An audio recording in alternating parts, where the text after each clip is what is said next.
everyone. Thank you for joining us today for our webinar on DED metal additive manufacturing technologies for higher education. I'm Amanda Paunil, product manager on the hybrid team at Phillips Corporation.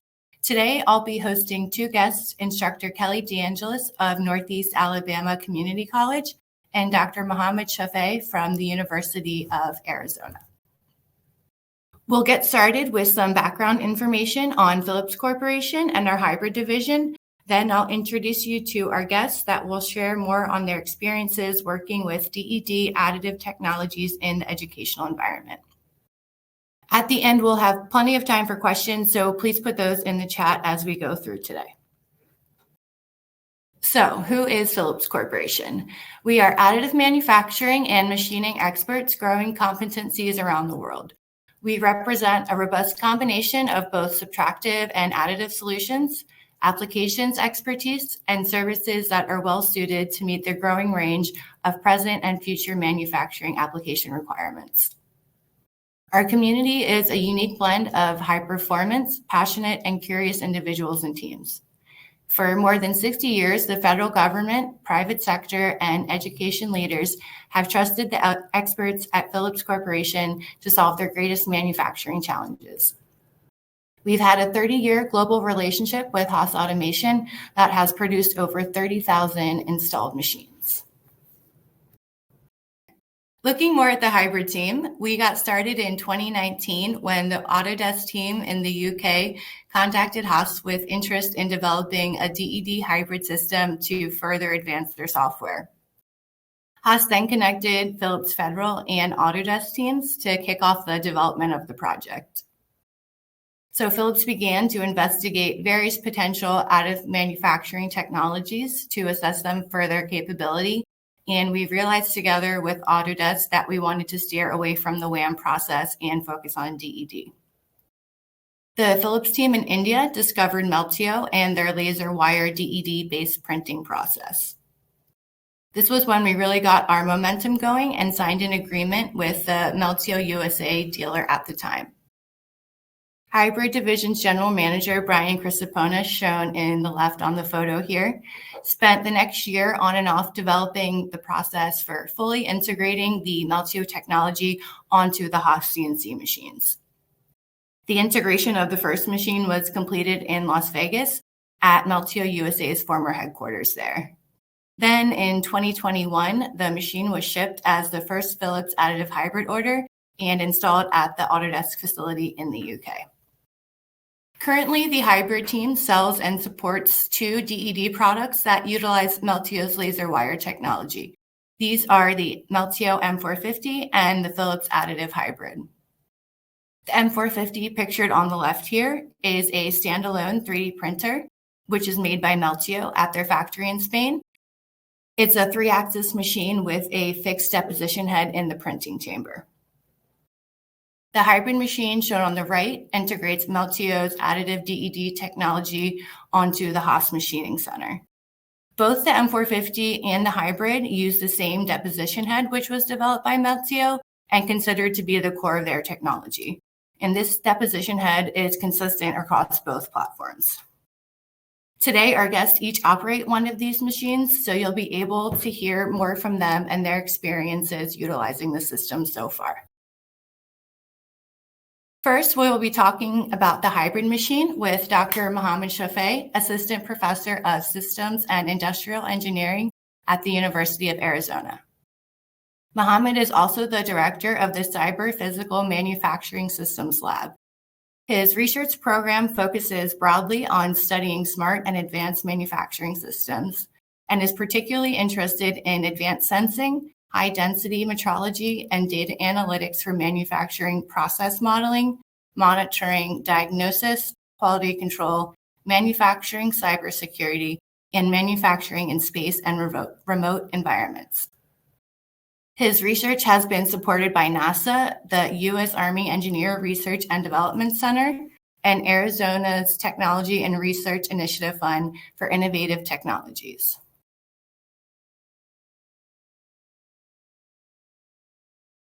Kind of working with super alloys, among other type of metals.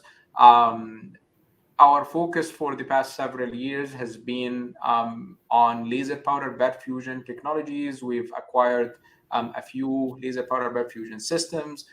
The hybrid system that we have and we started to use here in the summer, that's our first DED system, and we're very excited about it. In fact, kind of that system resides in my lab, and it's a kind of was a collaborative acquisition with two other faculty as well. So I would say we have a growing portfolio of metal additive manufacturing processes and research topics and efforts. And our group is like funded through different organizations as well, and like NASA, National Science Foundation, and the DoD, among others. So. Yeah, it's encouraging to see how far these programs have come in the recent years. So it's exciting.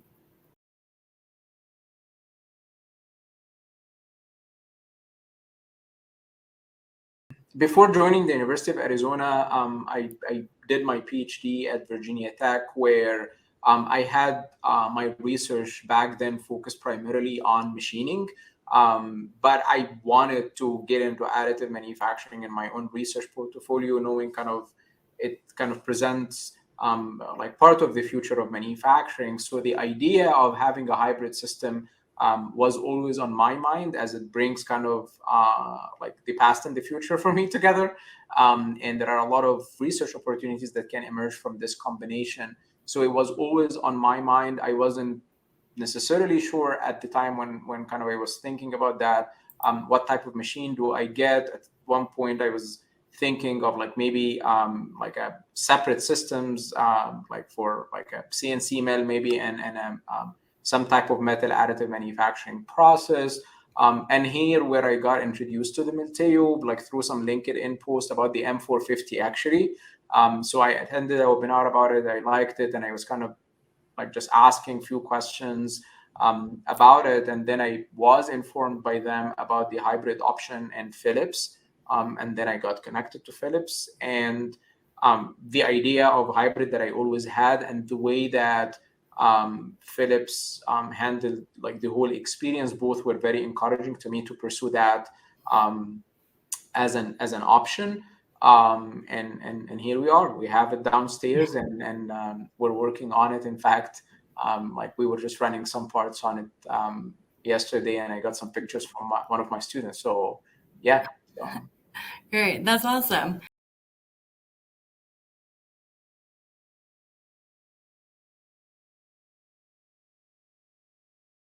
Yeah, of course, there are several factors here that if I can kind of name a few or kind of group them, like one or foremost, for like the first one that comes to my mind, like before getting into any technical details, I think the price point is really great for that system, given the capabilities compared to other available options. So that was kind of right off the bat very attractive. But then also in addition to that, this particular combination with the Haas and the Milteo is unique in how it combines additive and subtractive and uses the laser deposition technology, which kind of has its own advantages in terms of like part resolution. It's not as quite as precise like laser powder bed fusion, but also it's not like it's somewhere between laser powder bed fusion and WAM, and gives us a little bit more applications there.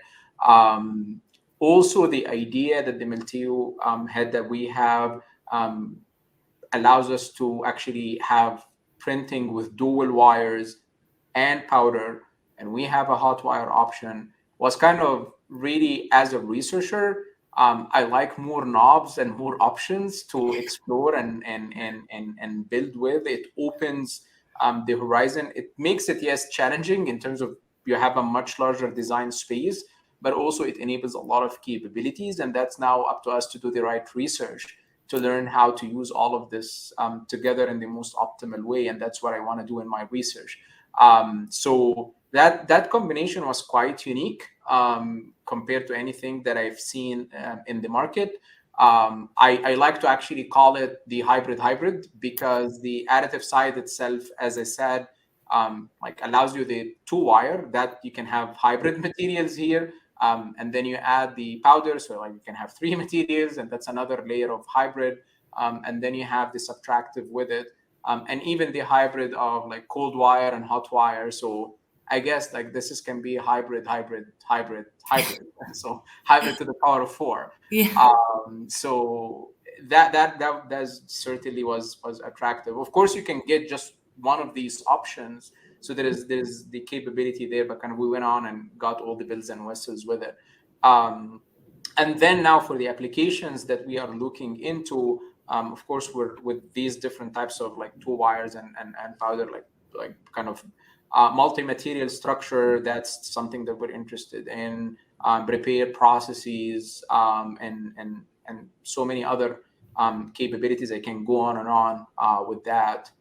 So yeah, we're already using it now, and working more on developing some parameters for different alloys that we're interested in, but we will continue to use it and seek different use cases and applications with it for sure.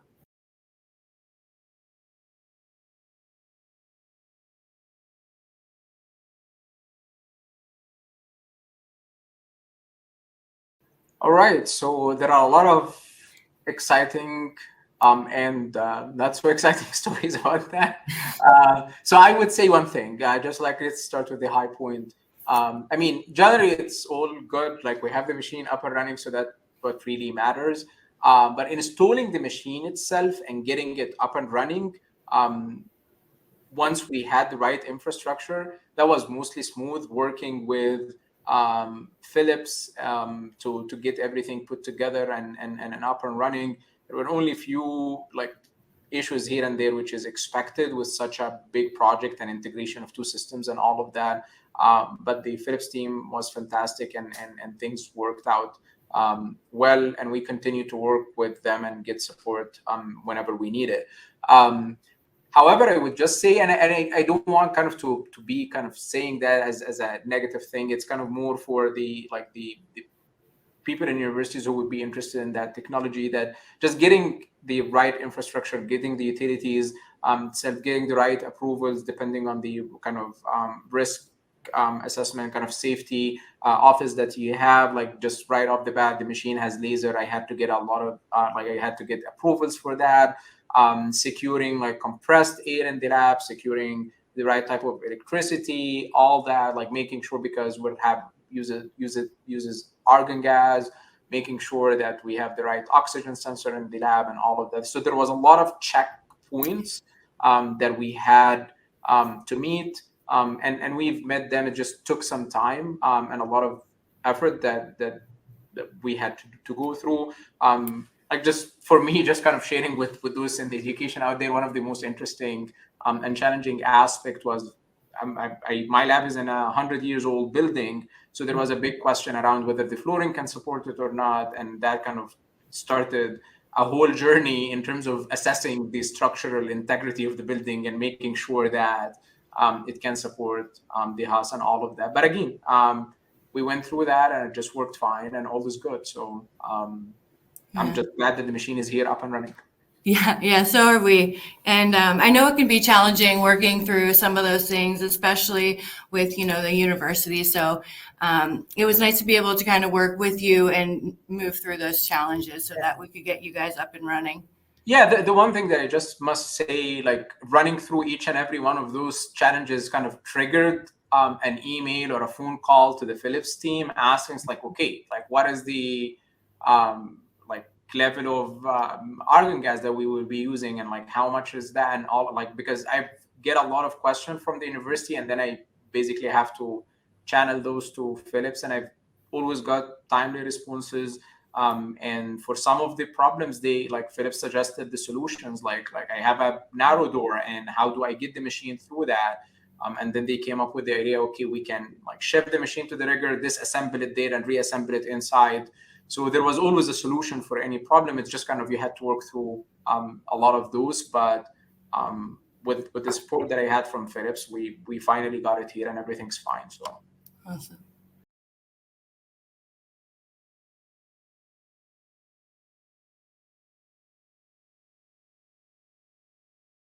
Yeah, I mean, I think the training was very useful. We had 2 weeks of training that I would actually say they were worth it, and I would recommend having them. Like 1 week was heavily focused on the hardware itself and running just the machine and understanding all the pieces and like the pieces and like of the system. The second week was more focused on kind of programming it for parts. Like just it's I would say this like it just gets you started because the possibilities are infinite and you're not going to cover everything in that 1 week.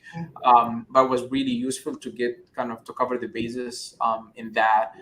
So I would say it was pretty informative, and of course you come up with a lot of questions after the training. And my experience so far has been that kind of we would typically we always get responses in few hours from you guys, so that has been great so far. Please keep doing that. Of course, of course.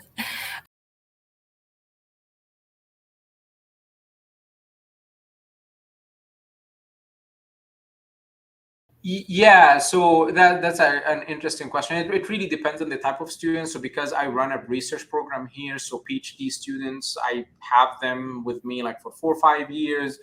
So in fact, several of those students attended the training. One of them, like this is literally their first year, so he will be here for quite some time. So it's really beneficial to have the student being able to run their own experiments and gather data and all of that.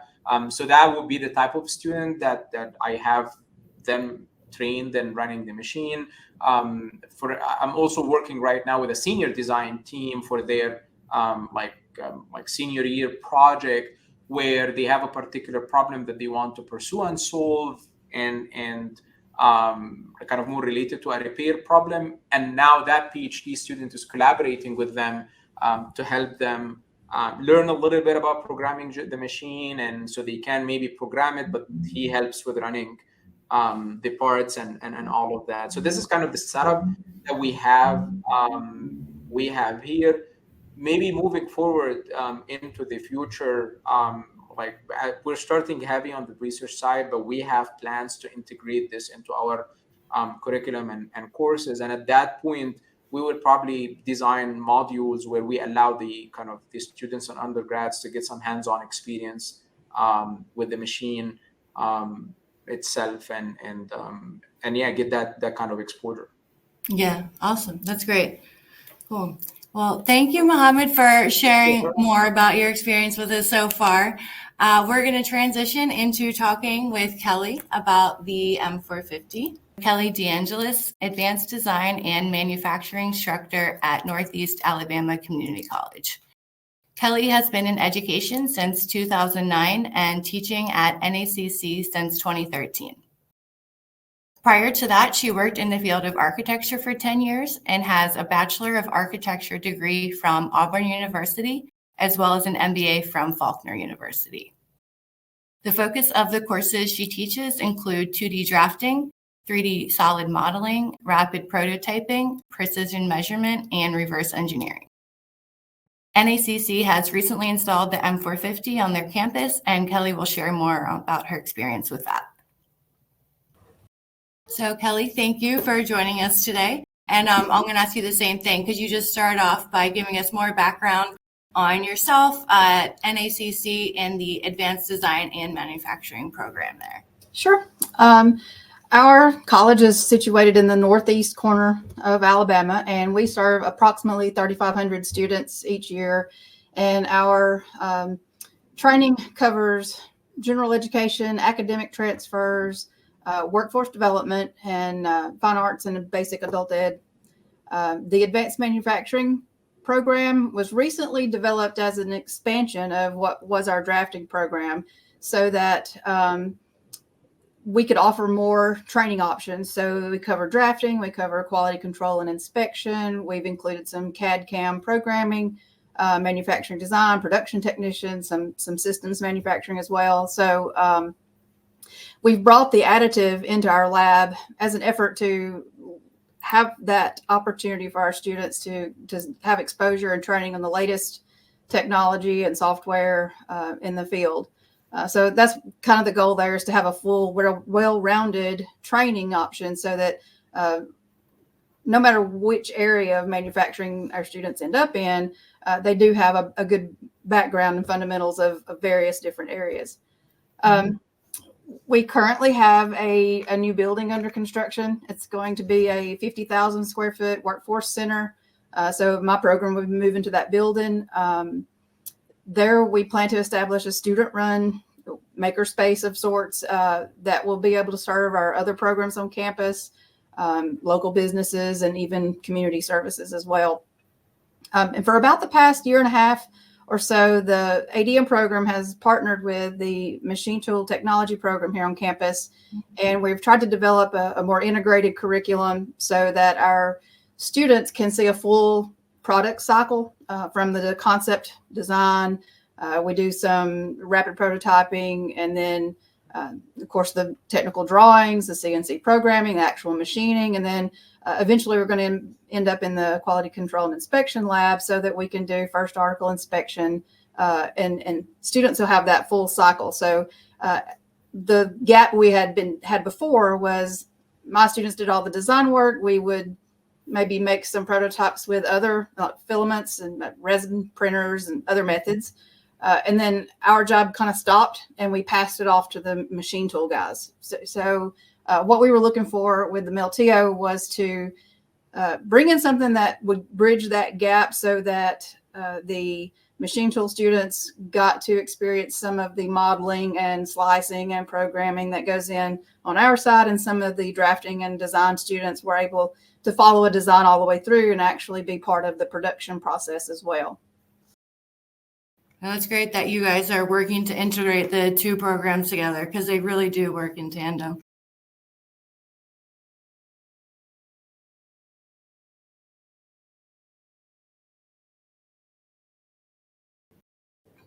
First and foremost, the footprint of this system was attractive to us because we didn't have 3 or 4 extra components for, washing or heat treatments or whatever else might be involved in other systems.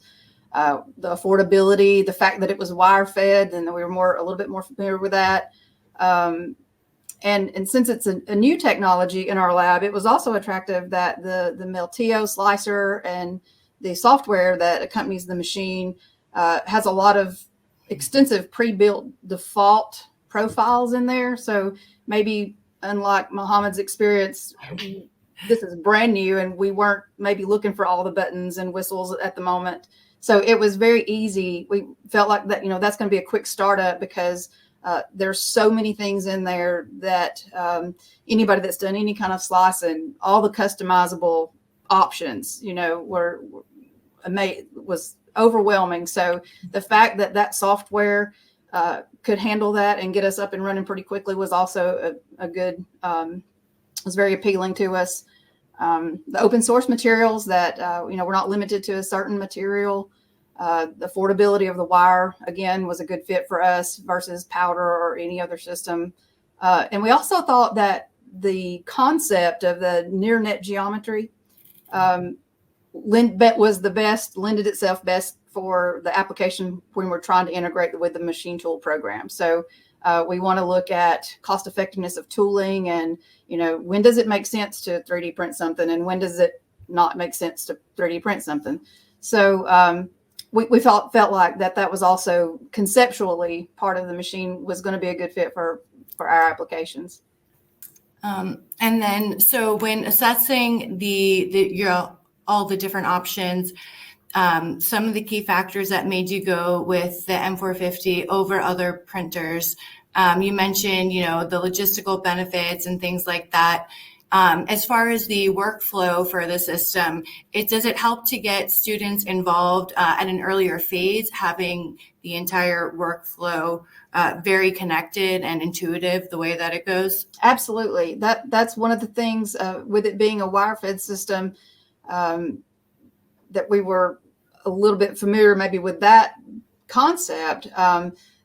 You just, in some ways, we're just changing from a plastic to a metal in a wire feed system. So that was, we didn't have quite the learning curve to make that leap. And like I said, the fact that the software has so many default pre-built profiles that don't require extensive customization when you need to use the machine.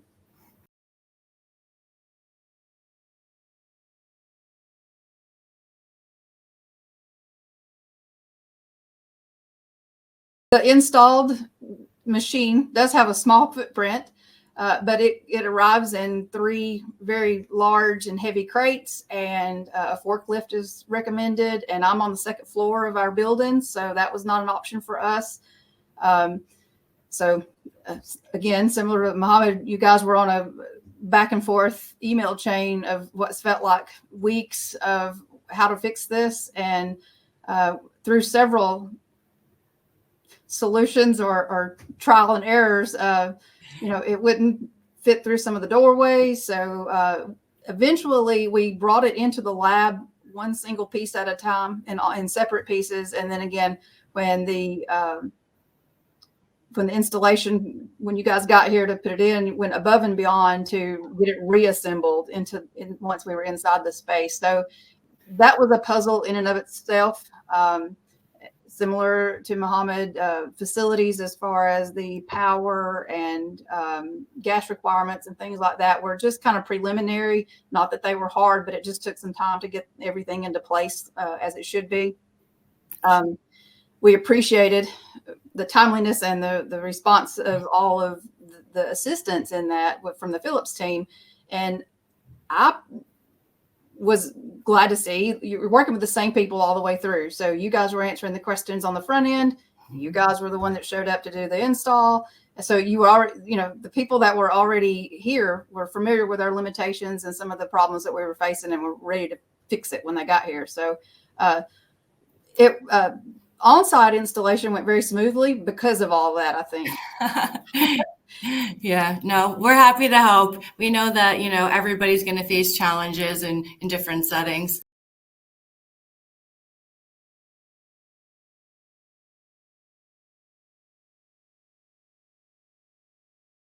Admittedly, I was pretty intimidated with the whole process. It's brand new to our lab, and I was a little bit skeptical of bringing that in and what value that would have in our program. But the installation being sequential days was very beneficial. So I was part of the installation when the guys got here to actually put the machine together. So being able to be a part of the assembly, and it was kind of like pre-training, seeing how the actual machine was put together and how it's going to work. And then immediately following that with, okay, let's program one and work through all the maintenance issues. And, we spent a lot of time adjusting lasers and a little bit of the tweaking of the machine right out of the gate. And it's like, okay, well, I can do this. So I think I'm way more confident now that this is definitely going to be a benefit to our students. The content that we got from that, when you say overwhelming, the user manual is pretty hefty. Yeah. So having someone in person here to sort through the 400 pages of user manual and help to highlight and mark things I'm going to need to go back to, that was very helpful. And then was shocked to learn, and so glad and thankful that there's going to be a continual cycle of support along the way. So once we moved to the new building and we have our machine built into the program, anytime we run into anything, I think we're going to have access to you guys, and I plan to use that. Yeah, of course. No. Well, we wish you luck with the new building, and we look forward to seeing what you guys do with the machine once you guys have it there. So thanks again to both of you for joining us today. It's great to kind of hear, both perspectives, more on the research side of things, and then as well kind of preparing students for industry. So very beneficial in both situations. At this time, I want to open up the floor to everybody for questions. I will look over in the chat here.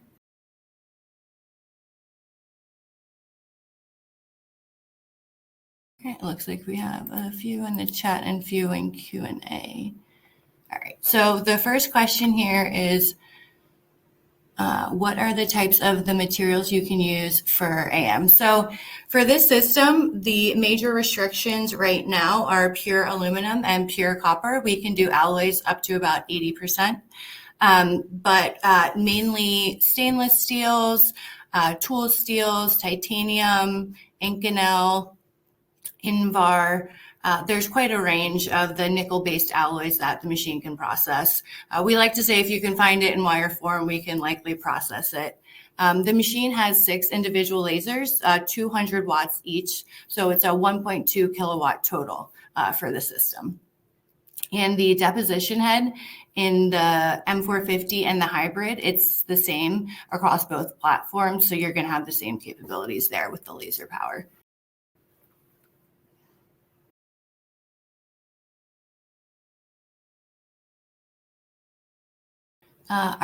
So another question that we have here is, our university would be interested in an industrial robot handled Meltio tool. Do you commercialize it? So unfortunately, we integrate solely with the Haas CNC machines, but the Meltio engine can be integrated with robots, with robot arms. So I would reach out to Meltio, or you can even reach out to us, and then we can connect you with them to find the best person that would be able to help you with that application.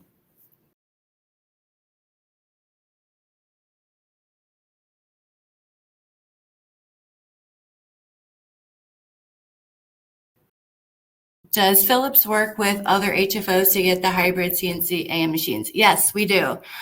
We'd love to work with the other HFOs. They're all great. Based on the location of the customer, that determines where or which Haas HFO that you will be purchasing the CNC side of the machine from. However, the additive side, that will always come from Phillips. And then we will work together with them to get the CNC machine installed on site. And then we'll come in and do the integration with all of the additive equipment. And as Mohammed mentioned earlier, we do 2 weeks of training for the hybrid. Typically, the first week will be directly following the installation for any operators there. And then we like to, wait about, 2 to 3 weeks and then come back to do the second week of training. That way, any users get to feel out the system and develop any real questions for their specific application that we can go through during the second week of training when we get more into the details of things.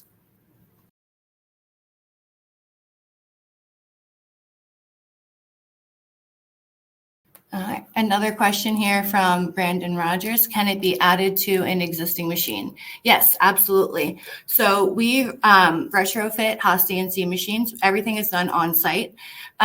We typically say up to 10 years old. However, it's possible to do machines older than that, of course. We would just need to first come out and look at the machine, since the hardware can be a bit different, and therefore integration hardware will be a little bit modified. But absolutely, we do retrofits.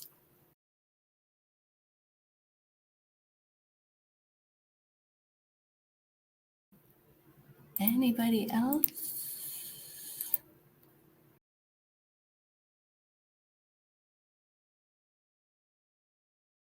All right. No? Okay. All right. Well, thank you everybody so much for joining us today. Oh, how are the lasers aligned?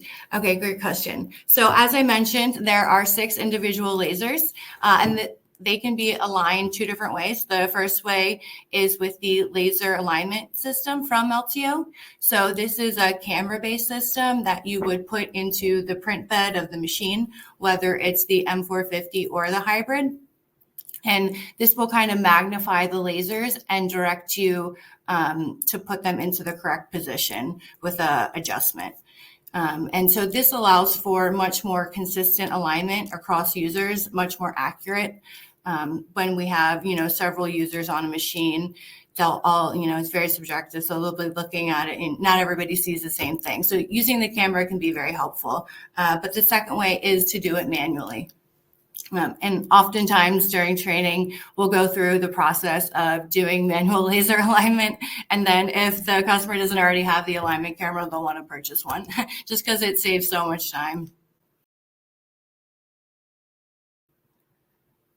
Can you tell about new product development? So since we're not directly associated with Meltio, we don't really have anything to share in terms of new products that way.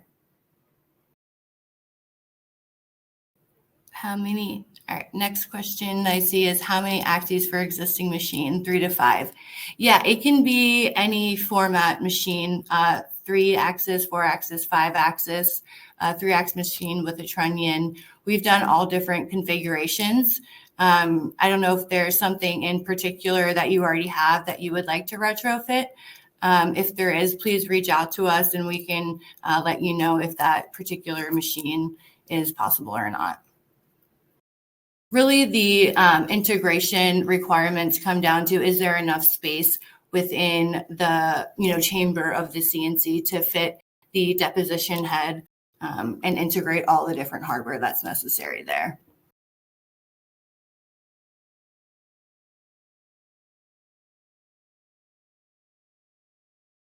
So, Amanda, I think there is a question in the chat about the control system. Yes.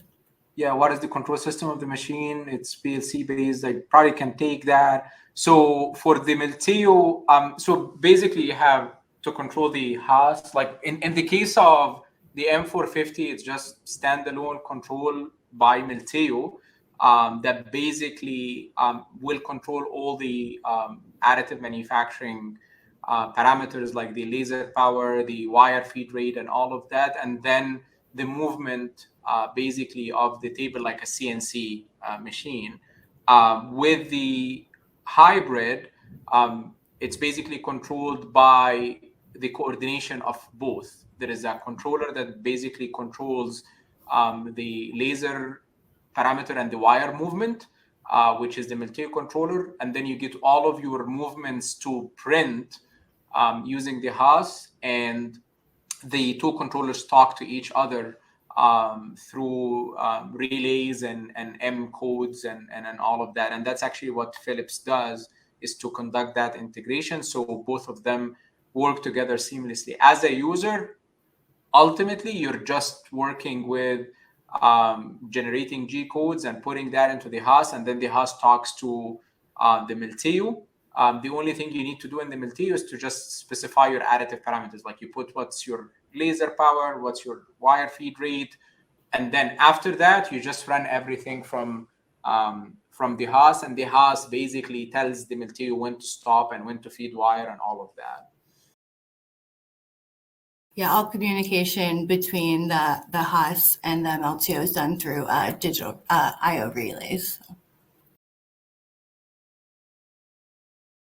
I saw another new question come in here. Typical cost for the add-on. Sure. So typical cost for the additive portion, additive hardware and training is around $250,000. And then that's going to be plus the cost of the CNC machine. Of course, if you already have one, then you don't have to worry about that part of it. Which is the smallest Haas CNC machine that can be used? So we've done TM1s, VF1s. If you're looking at a 5-axis machine, the UMC series, the smallest that we can do is the 750. The UMC 500 is a little small on the X-axis. Was there a particular machine that you were interested in for that one? And then as I wait for him to respond.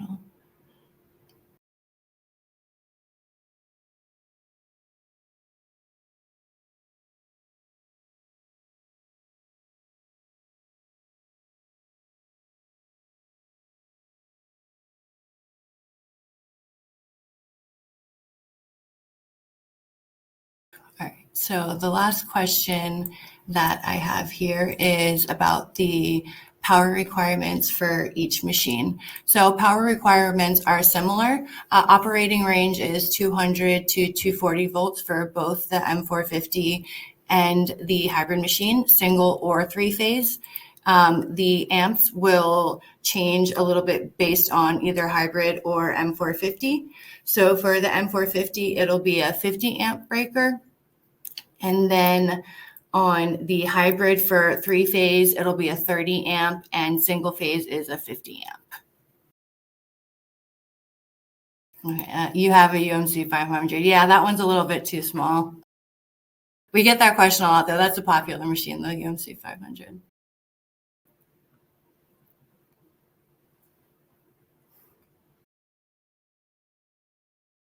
Did I miss anything else? I don't think so.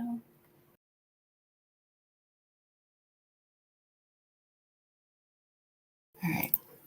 Okay, I think that we got everything. Thank you, everybody, for joining us today. If you have any further questions for any of us, please feel free to reach out at any time. And thank you.